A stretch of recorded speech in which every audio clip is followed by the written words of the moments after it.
তো আজকে দেখো ক্লাস 5-এর ইংলিশের ডাফ অ্যান্ড ডার্টি যে বইটা রয়েছে তুলসী প্রকাশনীর, এর 195 পেজে যে এক্সারসাইজগুলো রয়েছে সেগুলো নিয়ে আজকে আলোচনা হবে। তো আজকে দেখো, আজকে কোন স্কুল দেখো, Kalna Hindu girls high school HS.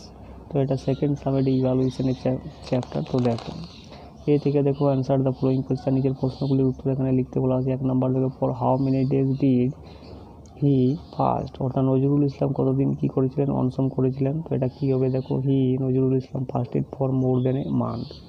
এই যে এখানে দেওয়া রয়েছে দেখো মোর দেন এ মান্থ। এরপর দ্বিতীয় নাম্বার দেখো, name a patriotic song that fear the British, অর্থাৎ দেশাত্মবোধক গানটা এখানে লিখতে বলা হচ্ছে, যেটা কিন্তু ব্রিটিশদেরকে ভয় দেখিয়েছিল। তো কী হবে দেখো, name of a patriotic song is কারার ওই লৌয়া কাপড় দ্যাট ফিয়ার দ্য ব্রিটিশ। এই যে গানটা কিন্তু এখানে রয়েছে দেখো, কারার ওই লৌয়া কাপড়। এরপরে বিয়েরগুলো দেখো, make sentences with the following word, এগুলো সেন্টেন্স তৈরি করতে বলা হয়েছে। ফাদারটা কী হবে দেখো, my father is very strict, এবং দ্বিতীয় নম্বরে প্রাউড রয়েছে, গর্বিত। কী হবে দেখো, I am proud of my country. এরপরে আনসিনের এগুলো দেখো, write T for true and for false statement. তো দেখো Dinanath Chatterjee the head of the village, তো এটা কী হয়ে যাবে, এটা হয়ে যাবে ট্রু। এবং দ্বিতীয় নম্বর দেখো, হি এ 2 sons and a daughter, এটা কিন্তু অবশ্যই ফলস হবে। এবং দ্বিতীয় নম্বর দেখো, দীননাথ বাবু অলওয়েজ গিভস ব্যাড অ্যাডভাইস, এটাও ফলস হবে। 4 নম্বর দেখো, রূপা রিডস ইন হাই স্কুল, এটা হয়ে যাবে ফলস। এরপরে বিয়েরগুলো দেখো, অ্যান্সার দ্য ফলোয়িং কোয়েশ্চেন। 1 নম্বর দেখো, হু ইজ দীননাথ ঘোষ, দীননাথ ঘোষ কে। তো কী লিখবে দেখো, Dinanath Ghosh is the head of the village, অর্থাৎ ভিলেজের প্রধান ছিলেন তিনি।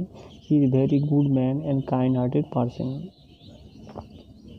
এরপরে গ্রামার অ্যান্ড ভোকাবুলারিগুলো দেখো, fill in the following chart with suitable form of verb, ভার্বের সুটেবল ফর্ম দিয়ে তুমি এই চার্টটাকে পূর্ণ করতে বলা হচ্ছে। তো দেখো গেভ দেওয়া রয়েছে, গেভ মানে দিয়েছিল, যেটা হবে গিভ প্রেজেন্ট ফর্মে, তাহলে গিভ, গেভ, গিভেন। এরপরে বিয়েরগুলো দেখো, write the full form of the following word, তো এখানে এটা কী হবে দেখো, এটা হয়ে যাবে উই উইল, এবং এটা হয়ে যাবে উই নট। এরপরে সিয়ারগুলো দেখো, fill in the blanks with suitable preposition from the list, অর্থাৎ নিচে একটা লিস্ট দেওয়া রয়েছে, সেখান থেকে সুটেবল প্রিপোজিশনগুলো এখানে ব্ল্যাঙ্কগুলোতেই বসাতে বলা হচ্ছে। 1 নম্বর দেখো, the cat is sleeping under the table, অর্থাৎ বিড়ালটা ঘুমাচ্ছে টেবিলের নিচে।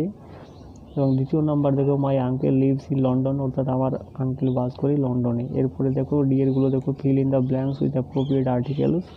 তো 1 নম্বর দেখো, it is a wonderful picture, এটা খুব একটা সুন্দর ছবি। দ্বিতীয় নম্বর দেখো, I am proud to be an Indian, তো এখানে বসবে অ্যান।